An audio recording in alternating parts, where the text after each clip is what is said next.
Okay so अस्सलाम वालेकुम students, कैसे हैं आप लोग सब। आई होप आप तमाम लोग खैरियत से होंगे और आप लोगों के एग्ज़ाम्स की प्रिपरेशन बहुत अच्छी तरीके से चल रही होंगी। स्टूडेंट्स, आज की जो हमारी क्लास है, आज की इस क्लास में हम लोग यूनिट 20 के जो न्यूमेरिकल बेस्ड क्वेश्चंस हैं एसी सर्किट्स के, उसको सॉल्व करेंगे सेकेंडरी फिजिक्स सिंध बोर्ड के, जो कि आप लोगों की न्यू बुक है।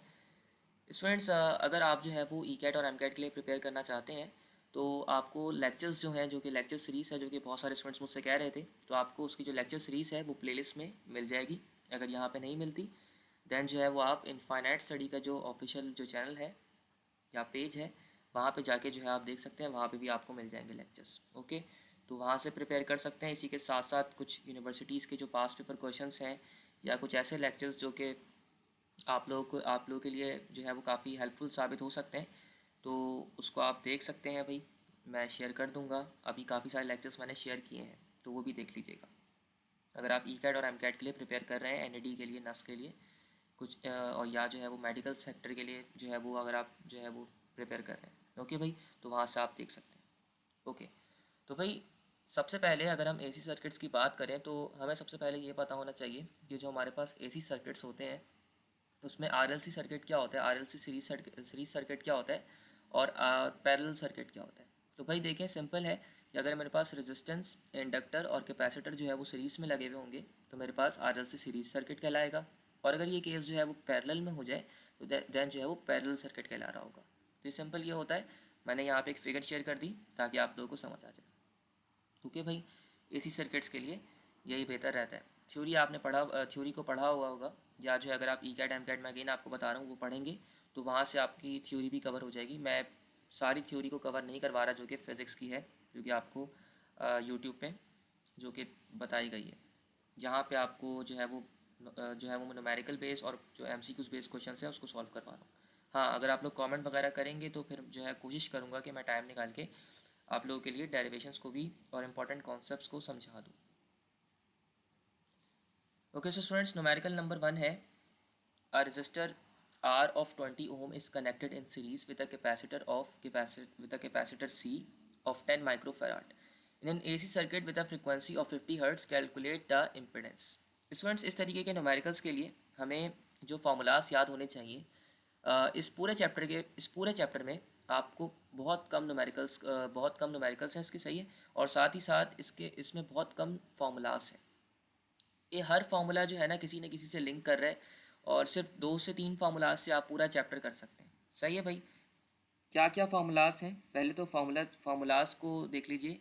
आपके पास यहाँ पर एक कैपेसिटिव रिएक्टेंस का फार्मूला यूज़ होगा जो कि ये रहा, और एक होगा इम्पिडेंस का फार्मूला, एक होगा आपके पास इंडक्टिव रिएक्टेंस का। इंडक्टिव रिएक्टेंस को हम इस तरीके से लिखते हैं, जो कि आगे जाके जब हम न्यूमेरिकल सॉल्व करेंगे उसमें भी आपको नज़र आ जाएगा। लेकिन यहाँ देख लें, इंडक्टिव रिएक्टेंस को हम इस तरीके से भी लिख सकते हैं, जो कि इंडक्टिव रिएक्टेंस का फॉर्मूला होता है। ओके भाई, हमारे पास इंडक्टिव रिएक्टेंस का ये फार्मूला होता है। एक होता है फार्मूला अगर मेरे पास जो है वो मेरे सवाल में, मेरे क्वेश्चन में इंडक्टर यूज़ हो रहा है और साथ ही साथ मेरे पास कैपेसिटर भी यूज़ हो रहा है, तो देन जो है मेरा जो इम्पिडेंस का फार्मूला बनता है वो ये बन जाता है। क्या कहा मैंने? मेरे पास इंडक्टर भी यूज़ हो रहा है और मेरे पास कैपेसिटर भी यूज़ हो रहा है, तो फिर मेरे पास जो फार्मूला बनता है वो ये बन जाता है। ओके भाई, एक्स सी का स्क्वायर। तो ये मेरे पास अगर दो चीज़ें क्वेश्चन में यूज़ हो रही हैं सवाल में, तो फिर मेरे पास जो फॉर्मूला बनता है वो ये बन जाता है। तो आप लोग इस तरीके से इसको फॉलो कर सकते हैं। चलिए भाई, क्वेश्चन को देख लेते हैं कि क्वेश्चन क्या है और क्वेश्चन में क्या पूछा गया है आपसे। अगर क्वेश्चन नंबर 1 को देखें तो a resistor R of 20 ohm is connected in series, इसका मतलब ये है कि हमें रेजिस्टेंस दे दी गई, तो रेजिस्टेंस को मैंने लिख दिया यहाँ पे, जो कि 20 ओम है, जो कि कनेक्टेड है किसी कैपेसिटर से 10 माइक्रोफेराड के, जो कि इन एन एसी सर्किट में। तो माइक्रोफेराड, माइक्रो का मतलब होता है एक्सपोनेंट -6, सही है। मिली का मतलब होता है क्या? अच्छा, माइक्रोफेराड ही होता है कैपेसिटेंस में ज़्यादातर, तो सही है। तो यही यूज़ किया जा रहा होता है। मिली का मतलब समझ लें एक्सपोनेंट -3 होता है। तो फ्रीक्वेंसी कितनी गिवन है? 50 हर्ट्ज। तो फ्रीक्वेंसी को भी मैंने यहाँ पे लिख लिया। देन जो है फार्मूलाज मैंने आपको बताया, कैपेसिटिव रिएक्टेंस का आपको फार्मूला याद रखना है। ये फार्मूलाज जो है ना, ये जो फार्मूलाज हैं ये अलग हैं, ये अलग केसेस के लिए हैं भाई, ये अलग केसेस के लिए, ओके। ये मैंने आपको स्टार्टिंग में ऐसे ही बता दिए, ये अलग केसेस के लिए फार्मूलाज हैं। इसको वैसे याद नहीं रखेगा इतना, मतलब कि आप समझें कि इन फार्मूलाज को इस न्यूमेरिकल में सॉल्व करना है, नहीं, वो बाद की केसेस के लिए। अभी इस न्यूमेरिकल में सिर्फ आपको 2 फार्मूलाज यूज़ करने हैं। याद रखें, कभी भी कैपेसिटिव रिएक्टेंस को फाइंड आउट करना है तो फार्मूला जो यूज़ करूँगा मैं, वो यूज़ करूँगा capacitive reactance is equal to 1/2 pi F multiply by C. F क्या है, फ्रिक्वेंसी, और सी क्या है, कैपेसिटेंस ऑफ द कैपेसिटर। सही है भाई। तो इस तरीके से जो है वो हम ये यूज़ करते हैं। देन जो है टोटल इम्पिडेंस जो है, टोटल इम्पिडेंस के लिए मैं क्या फार्मूला यूज़ करूँगा, टोटल इम्पिडेंस के लिए मैं फार्मूला यूज़ करूँगा Z is equal to R square plus X C square. Okay भाई, R square plus X C square. X C क्या है यहाँ पे, कैपेसिटेंस, कैपेसिटिव रिएक्टेंस है। ओके भाई, इस फार्मूलाज को यूज़ करूँगा। हाँ, अब सपोज करें कि आप कहेंगे इम्पिडेंस के कितने फार्मूलाज हैं, तो इम्पिडेंस में देखिए भाई 3 फार्मूलाज होंगे। एक तो पहले मैंने आपको दिखा दिया था इससे पहले। अगर आपके पास कैपेसिटर यूज़ हो रहा है, क्या यूज़ हो रहा है, कैपेसिटर यूज़ हो रहा है, जो है वो, तो और कैपेसिटिव रिएक्टेंस का जिक्र है, तो फिर जो है वो आप इस फार्मूला को यूज़ करेंगे। ओके, या अगर आपके पास कोई इंडक्टर यूज़ हो रहा है, तो इंडक्टर में अगर मुझे कैपेसिटिव टोटल इम्पिडेंस निकालनी है, तो टोटल इम्पिडेंस निकालने के लिए फिर मैं यूज़ करूँगा इस फार्मूला को। ओके, एक्स एल स्क्वायर को। ओके भाई, इसको इसको यूज़ करूँगा अगर मेरे पास जो है वो क्या यूज़ हो रहा है, अगर मेरे पास जो है वो क्या आ गया, इंडक्टर आ गया। अभी इंडक्टर नहीं आया, हटा देते हैं, क्योंकि स्टार्टिंग से न्यूमेरिकल्स को समझ रहे हैं, इसलिए मैं आपको पहले न्यूमेरिकल में ही सारी चीज़ें समझा रहा हूँ। तो क्या करेंगे भाई, वैल्यूज़ को प्लग इन करें। आर स्क्वायर, रेजिस्टेंस का स्क्वायर कर देंगे जो कि 20 है, तो 20 का स्क्वायर करें। अब आपको एक्स सी क्योंकि फाइंड आउट करना है, तो पहले एक्स सी को फाइंड आउट कर लेते हैं जो कि कैपेसिटिव रिएक्टेंस है। तो कैपेसिटिव रिएक्टेंस के लिए हम यूज़ कर लेंगे 1/2 pi multiply by frequency. Then जो है वो आपको कैपेसिटिव रिएक्ट जो कि कैपेसिटर की कैपेसिटेंस गिवन है उसको यूज़ करेंगे, तो आपको ये रिजल्ट मिलेगा। देन जो है इस फार्मूला में जो आपने एक्स सी की वैल्यू को फाइंड आउट किया है उसको पुट कर देंगे, तो आपको ये रिज़ल्ट मिल जाएगा। आपकी टेक्स्ट बुक में थोड़ा सा अलग आंसर है, तो क्योंकि पहली दफ़ा जो है वो पहला एडिशन है, तो मिस्टेक्स हैं कुछ बुक्स में, क्वेश्चंस भी गलत लिखे हुए हैं, तो घबराइएगा मत कि मैच नहीं कर रहा। इसी तरीके से आपको न्यूमेरिकल्स को सॉल्व करना है। ओके भाई, तो न्यूमेरिकल नंबर 1 को हमने सॉल्व कर लिया है। इसमें इसके साथ साथ दूसरे न्यूमेरिकल्स के लिए भी चीज़ें देख ली हैं, ताकि जब हम न्यूमेरिकल्स को सॉल्व करें तो हमें आसानी जो है वो पेश आए। अब देखिए न्यूमेरिकल नंबर 2 कितना आसानी से सॉल्व हो जाएगा हमारा। भाई न्यूमेरिकल नंबर 2 तो है ही बहुत आसान। क्या लिखा हुआ है, for an inductor with an inductance capital L of 0.5 Henry. इसका मतलब क्या है, मुझे जो है वो इंडक्टेंस क्वेश्चन में दे दी गई जो कि ये है 0.5 henry and the frequency is 100 hertz. Calculate the inductive reactance. Inductive reactance के लिए फॉर्मूला क्या होता है, ऊपर बताया, X L is equals to 2 pi F multiply by L. सही है भाई, यहाँ पे फ्रीक्वेंसी को यूज़ करूँगा। फ्रीक्वेंसी मुझे 100 हर्ट्ज गिवन है और 0.5 हेनरी क्या गिवन है, जो कि मेरे पास इंडक्टेंस है। वैल्यूज़ को प्लग इन किया, सीधा सीधा पुट किया, सीधा सीधा मेरे पास आंसर आ जाएगा। तो ये न्यूमेरिकल तो बड़ा आसान था। अगर आपके पास ये न्यूमेरिकल आता है तो बहुत आसानी हो जाएगी। वैसे ये न्यूमेरिकल जो है वो सी कैटेगरी का है, ये एमसीक्यूज में आ सकता है। सही है भाई, ये किस में आ सकता है, आपके पास ऐसे जो क्वेश्चंस हैं वो आपसे एमसीक्यूज में पूछे जाते हैं। सही है भाई, तो ये एमसीक्यू बेस्ड क्वेश्चन है, एमसीक्यू में आपसे पूछा जा सकता है इस तरीके का क्वेश्चन। नेक्स्ट न्यूमेरिकल को देखते हैं भाई। नेक्स्ट न्यूमेरिकल क्या है, नेक्स्ट न्यूमेरिकल है, in N RL circuit the resistance are is 30 ohms and the inductance capital L is 0.2 Henry. Calculate the total impedance of a frequency of 60 hertz. तो students यहाँ पे हम क्या काम करेंगे, अगर न्यूमेरिकल नंबर 1 अच्छे तरीके से समझा है तो 3 समझ आ जाएगा। क्या कर रहे हैं इसमें, मेरे पास एक आरएल सर्किट है, रेजिस्टेंस 30 ohms है और इंडक्टेंस दे दी मुझे, लिखा हुआ है ना भाई, देखिए resistance 30 ohm, resistance is 30 ohm and the inductance is 0.2 henry. तो टोटल इम्पिडेंस को हमें फाइंड आउट करना है। मैंने आपको बताया था, अगर मेरे पास इम्पिडेंस को मुझे फाइंड आउट करना है और मेरे पास अगर इंडक्टर का केस है, तो इंडक्टर के केस में मैं इस फार्मूला को यूज़ करूँगा, है ना भाई, इस फार्मूला को यूज़ करते हैं ना, इसी फार्मूला को यूज़ करेंगे। हाईलाइट कर देता हूँ मैं से, याद आ गया होगा आपको, मैंने सर्कल बना के दिखाया। तो इसी तरीके से मेरे पास जो इंडक्टिव रिएक्टेंस होती है उसका फॉर्मूला ये होता है, क्योंकि इसमें एक्सएल यूज़ हो रहा है तो तमाम चीज़ें गिवन है, पहले एक्सएल को फाइंड आउट कर लें। एक्सएल को इस तरीके से फाइंड आउट करेंगे, पाई की वैल्यू 3.1142 ले लें या 3.1416 ले लें। ओके भाई, तो इस तरीके से आप जब वैल्यूज़ को यूज़ करेंगे तो आपको एक्सएल मिल जाएगा। अब आपको क्या फाइंड आउट करना है, total impedance at a frequency of 60 hertz.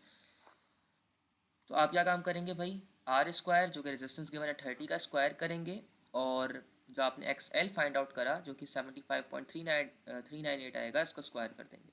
तो इसका जो आंसर आएगा आपको मिलेगा √6584, जो कि बराबर होगा 81.1 ओम्स के।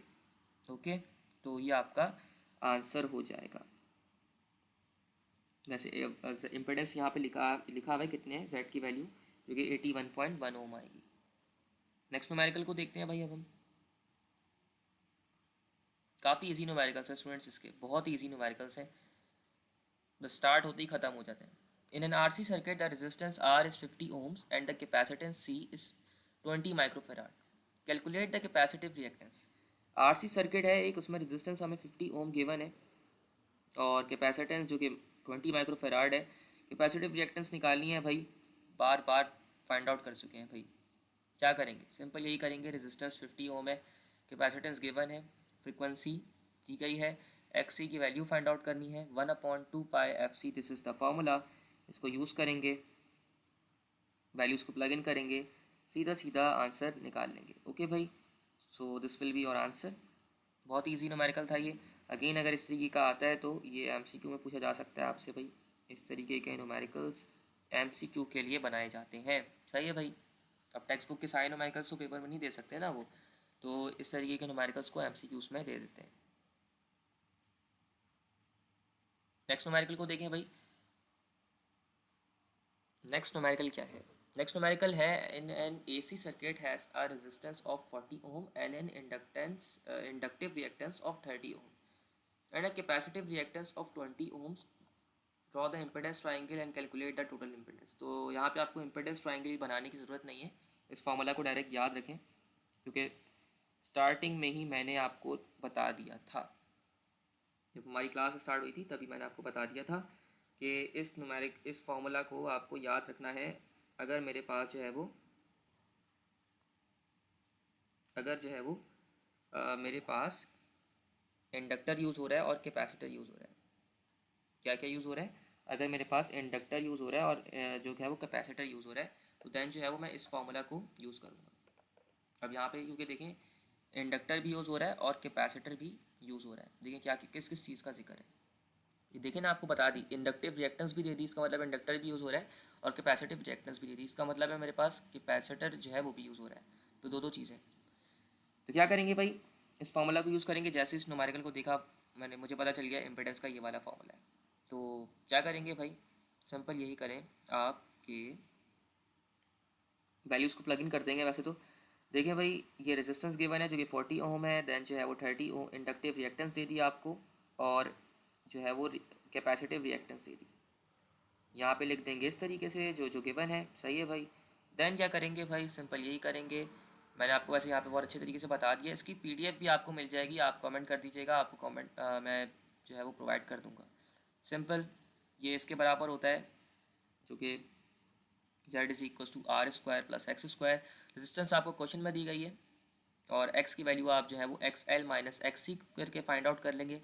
मतलब यहाँ पे 30 - 20 करेंगे, 30 - 20 कर लीजिएगा। जब आप 30 - 20 करेंगे, जब आप 30 - 20 करेंगे तो आपको 10 मिलेगा भाई। वैसे तो ये बहुत आसान सी बात है, बता दी मैंने आपको, इस तरीके से करेंगे तो इस तरीके से आपको आपका जो आंसर है वो मिल जाएगा। ओके भाई, देन जो है आगे बढ़ जाते हैं न्यूमेरिकल नंबर 6 की तरफ। अब हम मे बी आपको टेक्स्ट बुक में अलग आंसर मिले, या यही यही है तो सही है। टेक्स्ट बुक में आपका कुछ न्यूमेरिकल्स के जो आंसर्स हैं वो अलग हैं, इसलिए वो करेक्ट नहीं माने जा रहे। ओके, कुछ के आंसर्स मैंने आपको बताया कि आपकी टेक्स्ट बुक बिल्कुल अभी अभी आई है तो उसमें मिस्टेक्स हो सकती हैं। ओके भाई, न्यूमेरिकल नंबर 6 क्या है, in a series RL circuit, the resistance R is 25 ohms and the inductance capital L is 0.5 Henry. Calculate the phase angle and the impedance of a frequency of 80 Hz. यहाँ पे phase angle एक नई चीज़ है, बाकी सारी तो पुरानी चीज़ें हैं, हमें सारी चीज़ें पता हैं। ओके भाई, पुरानी चीज़ है ना बाकी सारी, तो सिर्फ फेस एंगल एक नई चीज़ है जो कि आपका डिज़ायर्ड, जो कि आपका, हाँ, जो कि आपको फाइंड आउट करना है। तो क्या करेंगे, जो जो चीज़ें पता है सबसे पहले उसको लिख लेते हैं। In an R L circuit resistance कितनी है 25 ओम, तो 25 ओम को मैंने यहाँ पे लिख दिया। देन जो है वो मुझे इंडक्टेंस दी गई है, तो मैंने इंडक्टेंस को यहाँ पे लिख दिया, इंडक्टेंस को मैंने जो है वो मार्क कर दिया। आगे फ्रिक्वेंसी जो कि 80 हर्ट्ज़ है, सवाल में दी गई है, यहाँ पे इसको मार्क भी कर दिया, इसको लिख दिया। अब क्या करूँगा भाई, अब ये करूँगा क्योंकि देखें इंडक्टेंस का जिक्र है, इसका मतलब है मुझे इंडक्टिव रिएक्टेंस को फाइंड आउट करना पड़ेगा। सही है भाई, यहाँ पे इसका जिक्र है ना, देखें भाई क्वेश्चन में इसका जिक्र है, तो क्योंकि इंडक्टेंस का जिक्र है तो मैं यहाँ पे क्या यूज़ करूँगा, इंडक्टिव रिएक्टेंस का फॉर्मूला यूज़ करूँगा जो कि ये है। तो यहाँ पे इंडक्टिव रिएक्टेंस का फॉर्मूला यूज़ होगा। देन क्या यूज़ होगा मेरे पास, क्योंकि आरएल सर्किट है और इंडक्टेंस है, तो क्या होगा भाई, इम्पेडेंस का फॉर्मूला ये हो जाएगा R square plus X L square. इस फार्मूला को यूज़ कर लूँगा अब मैं, कि भाई इस फार्मूला को यूज़ करूँगा, इस तरीके से मैं इम्पेडेंस को भी फाइंड आउट कर लूँगा। देन जब मैं इम्पेडेंस को फाइंड आउट कर लूँगा, फिर मैं फेस एंगल को फाइंड आउट करने के लिए इस फार्मूला को यूज़ करूँगा। याद रखें, कभी भी अगर फेस एंगल निकालना है for a R L circuit जिसमें इंडक्टर यूज़ हो रहा है, तो उसमें मैं एक्स एल की वैल्यू को यूज़ करूँगा जो कि इंडक्टिव रिएक्टेंस होगी divided by capital R. Okay, और tangent inverse of X L upon R इस तरीके से करूँगा। अगर मेरे पास जो है वो क्या आ गया, अगर मेरे पास कैपेसिटर यूज़ हो रहा होगा तो दैन जो है वो एक्स एल की जगह एक्स सी यूज़ हो जाएगा। यहाँ पे अभी एक्स एल है क्योंकि इंडक्टर है, तो इंडक्टर के केस में सबसे पहले यहाँ पे मुझे एक्स एल को फाइंड आउट करना पड़ेगा, क्योंकि देखिए मैंने इस तरीके से लिखा हुआ है कि तीनों चीज़ें एक साथ चल रही हैं।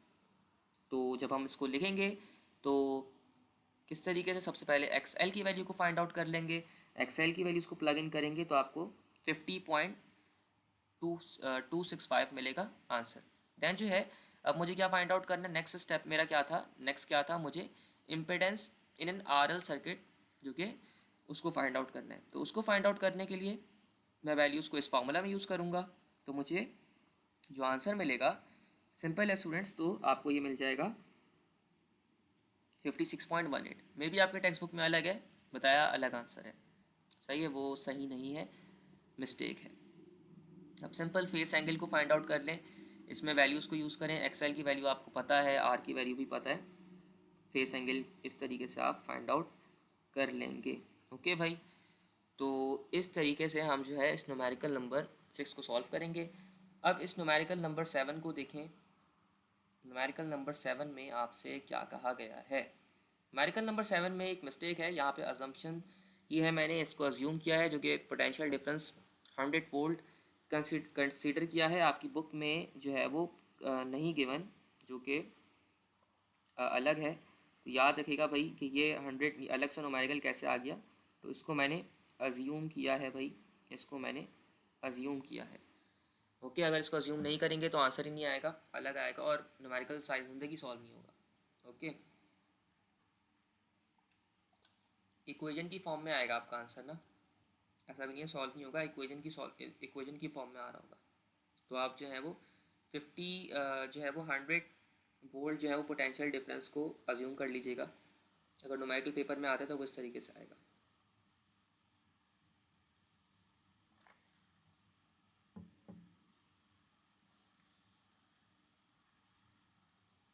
ओके भाई, तो न्यूमेरिकल क्या था, in a parallel RC circuit the resistance R is 60 ohm and the capacitance is 30 ohm 30 microfarad. इसका मतलब ये है कि मुझे जो है वो क्वेश्चन में रेजिस्टेंस दे दी गई है जो कि 20 ओम है और कैपेसिटेंस जो है वो 30 फेराड दी गई है। Total current flowing through the circuit, मुझे टोटल करंट जो इस किसी सर्किट से फ्लो कर रहा है जिसकी रेजिस्टेंस 60 ओम है, कैपेसिटेंस इतनी है और फ्रिक्वेंसी 120 हर्ट्ज़ है, उससे मुझे जो है वो क्या निकालना है, करंट को फाइंड आउट करना है, कितना करंट जो है वो फ्लो कर रहा है। सही है, उसको फाइंड आउट करना है और उसका जो पोटेंशियल डिफरेंस है जो कि सर्किट है उसका 100 ओम है। सही है भाई, तो करंट का फॉर्मूला पता है, ओम्स लॉ आपको आती होगी, तो ओम्स लॉ के ज़रिए भी आप जो है वो फिर करंट का फॉर्मूला फाइंड आउट कर लीजिएगा। करंट का फॉर्मूला क्या होता है, I is V upon R, या अगर ओम्स लॉ पता है तो V is equal to I R होता है। अरेंजमेंट्स करेगा, आई उधर चला जाएगा, सही है भाई। तो उस तरीके से अरेंजमेंट्स करके भी हम लोग जो है वो फाइंड आउट कर सकते हैं। करंट का फॉर्मूला इसमें काम आएगा हमारे पास। याद रखिएगा, अगर मेरे पास यहाँ पे रेजिस्टिव ब्रांच है तो रेजिस्टिव ब्रांच के लिए क्योंकि देखें यहाँ पे हम क्या काम करेंगे मैं आपको बता दूंगा बाद में। रेजिस्टिव ब्रांच के लिए जो है वो यहाँ पे ये फार्मूला यूज़ होगा, और अगर आपके पास कैपेसिटिव ब्रांच है तो कैपेसिटिव ब्रांच के लिए हम इसको यूज़ करेंगे, सही है भाई। और एक्स सी तो आपको पता है कैपेसिटिव रिएक्टेंस होती है, ये किसके बराबर होती है। अब क्या काम करेंगे, इन तीन फार्मूलाज को हमें यूज़ करना है इस सवाल में, रेजिस्टिव ब्रांच के फार्मूला को, कैपेसिटिव ब्रांच के फार्मूला को। स्टूडेंट्स देखें, और आखिरी में जब हमें टोटल करंट को फाइंड आउट करना होगा तो टोटल करंट को फाइंड आउट करने के लिए एक फार्मूला यूज़ करते हैं हम लोग। उस फार्मूला को जो है वो हम इस तरीके से लिखेंगे, सही है। क्या फार्मूला होगा ये, जो टोटल करंट को फाइंड आउट करने का फार्मूला होता है वो होगा current through the resistive branch plus current through the capacitive branch. Okay भाई, ये फार्मूला यूज़ होता है जो कि हमें टोटल करंट देता है। करंट जब भी आपके पास जो है वो क्या होगा, जब भी आपके पास एक आरसी पैरेलल सर्किट होगा। पहले जो थे वो सीरीज सर्किट के न्यूमेरिकल्स थे, याद रखिएगा ये आपके पास पैरेलल का केस है। ओके भाई, ये पैरेलल का केस है आपके पास, तो इसीलिए हम जो है वो अगर हमें कोई भी आरसी पैरेलल सर्किट है तो उसके लिए फिर हम इस फार्मूला को यूज़ करते हैं टोटल करंट को फाइंड आउट करने के लिए। Current through the resistive branch and the capacitive branch. तो फार्मूला यूज़ कर लेंगे, सिंपल है। ये दो फार्मूलाज मैंने आपको दिखा दिए। ये current through the I R वाला जो है वो रेजिस्टिव ब्रांच के लिए वी अपॉन आर यूज़ होगा, जो कि करंट का फार्मूला होगा, सिंपल। और यहाँ पे कैपेसिटिव जो रिएक्टेंस होगी उसको हम यूज़ करेंगे current through the capacitive branch के लिए, जहाँ पे कैपेसिटर लगा हुआ होगा और जहाँ पे रजिस्टर लगा हुआ होगा उसका, तो ये फार्मूला होता है, सिंपल है। ओके भाई, तो यहाँ पे मैंने लिख भी दिया है वैसे, the resistive and the capacitive current are at 90 degree out of phase, so the total current is found by using the Pythagorean theorem. Okay, तो उस थ्योरम का यूज़ करके हम इस फार्मूला को ड्राइव करते हैं। वो आपको नहीं दिखाना, आपको सिर्फ इस लाइन को लिखना है एग्जाम में। अगर एग्जाम में वो आपसे कहेगा तो आपको सिर्फ ये लाइन लिख के दिखानी है, the resistive and the capacitive currents are, हाँ, the resistive and the capacitive currents are at 90 degree out of phase, so the total current is found by the using this theorem. Okay, इस तरीके से लिख दीजिएगा, आपको numbers मिल जाएंगे। Okay, क्या करेंगे, सिंपल एक्स सी की वैल्यू को फाइंड आउट कर लेंगे यहाँ से। और एक्स सी में जो जो चीज़ें गिवन थी, जैसे मुझे यहाँ पे अब क्वेश्चन में ये फार्मूला था मेरा एक्स सी को फाइंड आउट करने का, तो मुझे रेजिस्टेंस कितनी गिवन है, रेजिस्टेंस यहाँ पे गिवन्स अच्छा नहीं लिखे हुए, तो आई गेस गिवन्स नहीं लिखे हुए इस न्यूमेरिकल में। यस, गिवन्स लिखे हुए नहीं है, लेकिन लिख लीजिए भाई, यहाँ पे मैं लिख देता हूँ गिवन क्या क्या है मेरे पास। मुझे रेजिस्टेंस जो कि आर की वैल्यू है, तो यहाँ पे जो आर की वैल्यू दी गई है, आर की वैल्यू कितनी दी गई है भाई, आर की वैल्यू यहाँ पे मुझे दी गई है 60 ओम्स, तो 60 ओम्स यहाँ पे हमने लिख दिया।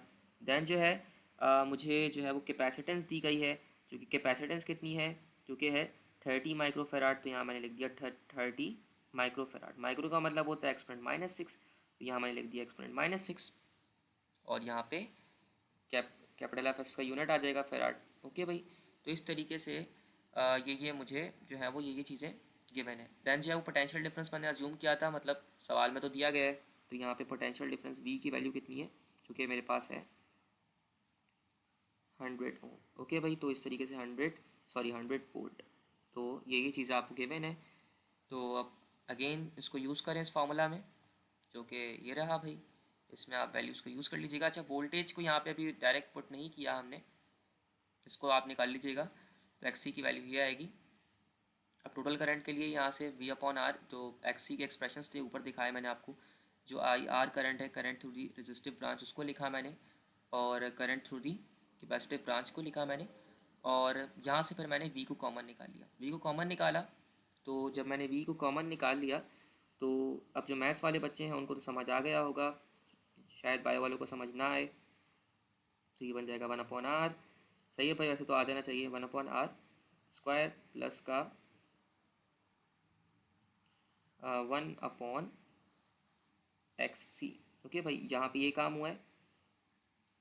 अब v क्योंकि बाहर आ जाएगा तो इस v से ये वाला रूट ख़त्म हो जाएगा, तो ये बन जाएगा v times of √1/r square. Okay, जब स्क्वायर को ख़त्म करेंगे, स्क्वायर को ओपन कर दीजिएगा फिर बाद में, तो ये बन जाएगा 1/xc का स्क्वायर। सिंपल ये काम हुआ है यहाँ पे। ओके, तो अब क्या करेंगे भाई, जो कि आर आपने आर तो आपको गिवन था, एक्स सी की वैल्यू आपने ये फाइंड आउट करी, इसको यहाँ पे प्लग करेंगे। इसको जब आप वैल्यूज़ को यूज़ करेंगे तो इस तरीके से आपको मिल जाएगा रिजल्ट। दैन जो है वो वी की वैल्यू को यूज़ करेंगे आप आगे जाके, इस वी की वैल्यू को यूज़ कर लीजिएगा। तो आप इस वी की वैल्यू को यूज़ करेंगे जो कि 100 है, क्योंकि हमने अज्यूम करी, मैंने आपको बताया, वरना आपको आंसर नहीं मिलेगा। तो 100 को आप मल्टीप्लाई कराएंगे दैन इससे, जो कि टोटल करंट होगा, तो आपको ये जो है वो जो कि नहीं, आपको जो है वो जब आप इसको अंडर रूट को सॉल्व करेंगे, टोटल करंट तो हमें फाइंड आउट करना है, तो जब आप जो है वो इसकी वैल्यू को जब आप इसको सॉल्व करेंगे अंडर रूट को, तो आपको 0.0281 मिलेगा। और देन जो है जब आप इसको पोटेंशियल डिफरेंस को मल्टीप्लाई करा देंगे 100 से, तो आपको 2.81 एम्पेयर करंट मिलेगा, जो कि टोटल करंट होगा। न्यूमेरिकल को इसको अलग तरीके से भी कर सकते हैं आप लोग, सही है, क्योंकि आप इसमें देखिए फ्रीक्वेंसी तो दी नहीं गई थी, तो हमने अज्यूम करिए, तो हर टीचर का अलग अलग आंसर आएगा। 60 भी आप अज्यूम कर सकते हैं। नेक्स्ट ईयर जब ये जब बुक आएगी, इसका सेकंड एडिशन आएगा, तो आई होप कि इसमें जो है वो एरर्स को फिक्स करेंगे। थोड़े बहुत तो एरर्स होते ही हैं, लेकिन ऐसा भी नहीं कह सकते अब सेन बोर्ड बड़ा बड़ा ख़राब है।